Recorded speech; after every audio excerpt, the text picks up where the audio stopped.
This is the Lancia O37, and it tore up the Group B rally back in its day.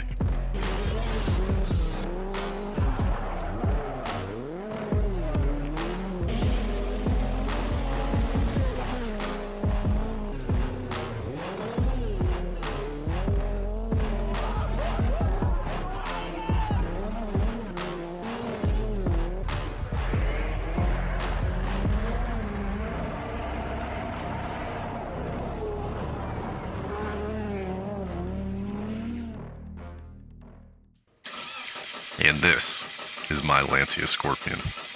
Okay. Actually, this is it.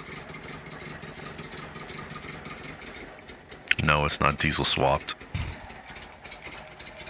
Yeah, fuel pressure's fine.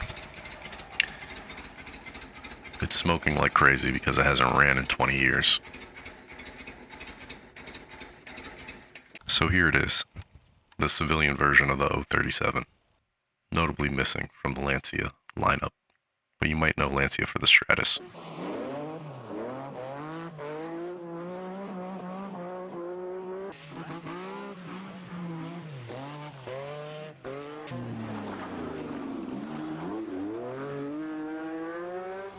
Or maybe you've heard of the Delta.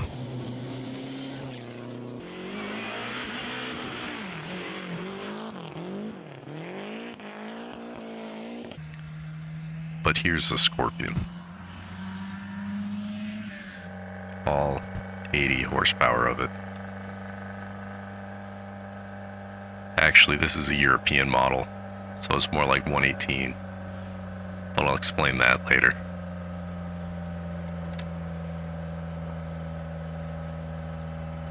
Jay Leno shared his opinion on the car when he had an O37 on the show. He said how excited he was when he heard about the Scorpion, but when he went to see it, it wasn't even close to an O37. More Fiat than Lancia. Good looking car, but slow and no horsepower. In his words, it was a huge disappointment. But let's focus on the positive. He said it was a great looking car. According to some guy on the internet, this is the original concept.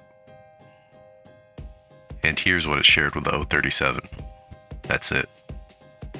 The car was designed by Battista Farina of Pininfarina, which means the same guy that brought you the beautiful Ferrari here is also responsible for okaying these bumpers. Europe got these clean, sleek looking bumpers, front and rear. We got the 5 mph ones. If you want to see a great video that explains why, check out the rubber bumper epidemic from Bart's Car Stories. Link will be in the description. Take a look at these headlights though. Easily my favorite feature is an American exclusive and completely unnecessary. These pop-up headlights. They don't stow away like a Miata, they just tilt up 15 degrees. Another US feature I really like is the top. In the Euro version, hardtop was standard. In America, it was a soft top. And here's what I got with mine. Here it is open, and now I'm closing it.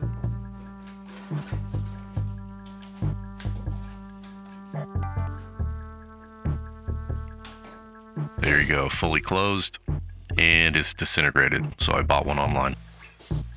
I found a great deal on this one that shipped over from Europe. Super happy about it.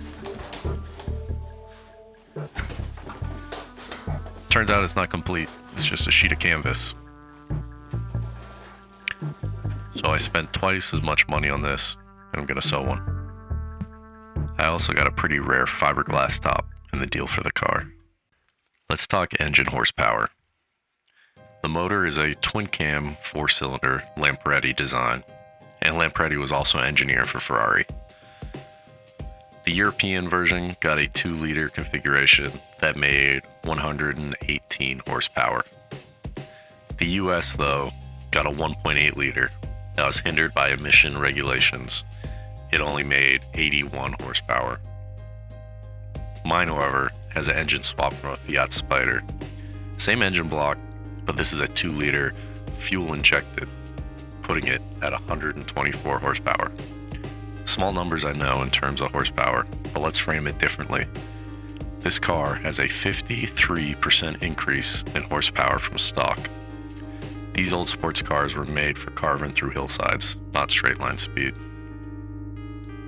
Another thing that hurt this car's sales and its occupants were the bad brakes. The front would lock up early or be non-existent in the rain. Later models had the servo or brake booster removed to help with this. I've removed mine and also upgraded to 4-piston caliper fronts and larger calipers in the rear. So how'd I get my car? After I posted on Facebook, I eventually got a hold of a guy in Vegas with one he was willing to sell. Turns out he was already planning on coming to LA for a Best of France and Italy car show, so he brought the Lancia with him and we made the deal. He also threw in some spare parts and is all around a great guy. I still talk to him on how to fix different parts of the car as I've been going through it. The first project I took on was the fuel tank. The fuel had been sitting for 20 years and turned into a thick gummy tar.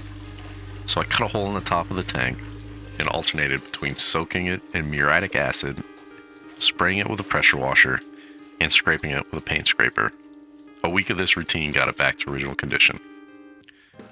Here I am pouring the acid back into the container, and you can see just behind it where I spilled some.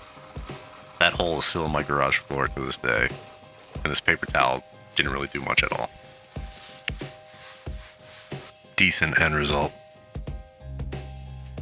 Next was addressing the coolant leaks. The rubber hoses were all rotted and the pump was leaking. There's the old one. Here's the new one. Unfortunately, I couldn't keep these easy access bolts. They were a little bit too corroded and fused into place when I first removed them. So I went with stainless steel. As you can see here, should last pretty long. I was gonna buy a gasket set, but I figured I'd try my hand at making my own. I had this gasket paper for I don't know how long and I never used it. The process is pretty straightforward. First you trace it, then you cut it out. Check to make sure it all matches. If you ever have to seat a stud onto a component, this is a method I've been using that works great. So first you finger tighten the stud onto that component, and then you work 2 nuts onto that stud. Once you get the nuts on there, you tighten them against each other so that there's tension. And then you tighten that top nut down. And instead of the nut free spinning around the stud threads, it works the stud into the component because of that tension from the other nut. Once you're done, you can just loosen them both off. And there you go, the stud's set.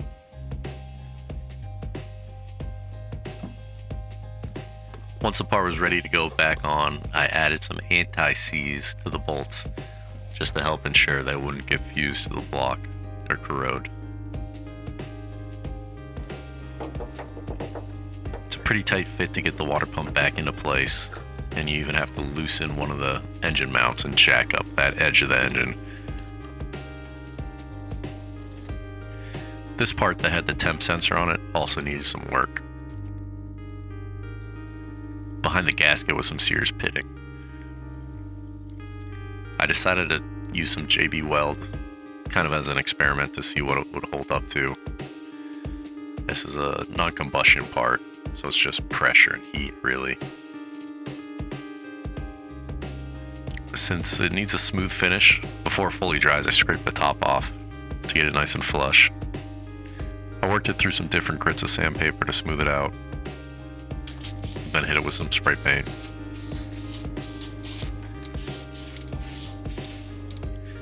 I filled it back up with coolant, and thankfully there were no leaks, which brings us full circle. This engine might not sound happy, but it's idling for the first time in 20 years. Off camera, some more work was done, replacing the fuel injectors and the spark plugs. But here we are. Ultimately, my goal is 2 things with this car. Make it the best version of itself, and to prove Jay Leno wrong about it being a disappointment. You see, here's something I know about Jay that you don't. He was at that same car show that I bought this car, and despite his best efforts to scrub the internet of it, I have a video of him getting his car stuck on a soccer field. So maybe he doesn't know about cars. Thank you for watching through to the end. This was fun to make. I spent a ton of time on the editing and voiceover. Next episode will have more actual car work. There's just a lot of story to tell in this one. Could have easily been 3 times as long. There'll also be more video of the actual build. When I set out on this project, I wasn't sure if I was going to make a full build video, but after getting this one out the door, there'll definitely be more to come.